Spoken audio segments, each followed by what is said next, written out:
बिस्मिल्लाहिर्रहमानिर्रहीम अस्सलाम वालेकुम। आज बहुत ही मज़ेदार सी मैं खीर की रेसिपी आपके साथ शेयर कर रही हूँ। ठंडी ठंडी सी एप्पल कस्टर्ड खीर बहुत ही मज़ेदार बनती है। लाजमी इसको ट्राई कीजिएगा। अफ्तारी में लाजमी इसको बनाइएगा या फिर आप ईद पर भी इसको बना सकते हैं। यहाँ पे मैंने 2 अदद सेब ले लिए छिलकों समेत।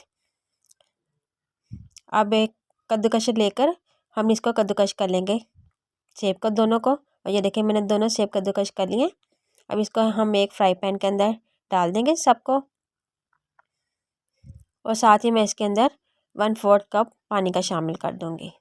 4 टेबलस्पून पानी शामिल कर दिया इसके अंदर। और इसको हमने तकरीबन 3 से 4 मिनट के लिए मीडियम फ्लेम पर इसको पका लेना, ताकि इसका जो जितना भी पानी है जो डाला है वो भी ख़त्म हो जाए, जो शेप के अंदर है वो भी इसका बिल्कुल ख़त्म हो जाए। ये देखिए इसका पानी काफ़ी हद तक ख़त्म हो चुका है और ये मैश भी हो चुके हैं। अब इसके अंदर सिर्फ 1 टेबलस्पून मैं चीनी का शामिल कर रही हूँ।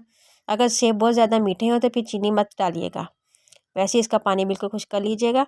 वैसे इसका पानी खुश्क करने के बाद इसको हम ठंडा करेंगे और एक साइड पे रख देंगे। यहाँ पे मैंने 1 लीटर दूध ले लिया, इसको मैंने उबालने के लिए रख दिया था।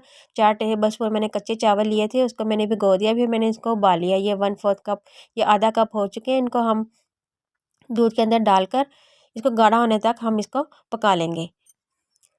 ये देखिए हमारी खीर काफ़ी हद तक गाढ़ी हो चुकी है। अब इसके अंदर जितना भी सेब मैंने पकाया था वो सारा इसके अंदर शामिल कर दूँगी, और साथ ही मैं इसके अंदर 1/2 कप चीनी का शामिल कर दूँगी। आप चीनी कम या ज़्यादा अपने ज़ायके के मुताबिक डाल सकते हैं। इसको अच्छी तरह हमने मिक्स कर लेना और इसको हमने पकाते रहना है। यहाँ पे मैंने 1/4 कप पानी का ले लिया। आप इसकी जगह दूध भी ले सकते हैं। उसके अंदर मैंने 2 टेबलस्पून वनीला कस्टर्ड के शामिल कर दिए। इसको अच्छी तरह हमने मिक्स कर लेना, यानी घोल लेना है। और फिर हमने खीर के अंदर थोड़ा थोड़ा ये कस्टर्ड डालना है और इसको हमने हल्काते जाना, ताकि इसके अंदर गुठलियाँ ना बने। फ्लेम हमने मीडियम ही रखनी है।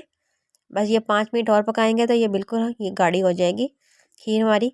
और ये देखें ये गाढ़ी काफ़ी हद तक हो चुकी है, इतनी हमने रखनी है ये, क्योंकि हम इसको चूल्हा बंद करेंगे और ये ठंडी होगी तो और ज़्यादा गाढ़ी हो जाएगी। बस मैंने चूल्हा बंद कर दिया और ये देखें माशाल्लाह कितनी गाढ़ी हो चुकी है ये।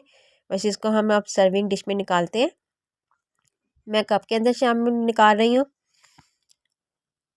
आप बाउल के अंदर भी इसको निकाल सकते हैं। इसके ऊपर बादाम पिस्ते अपनी मर्ज़ी के मुताबिक डाल सकते हैं।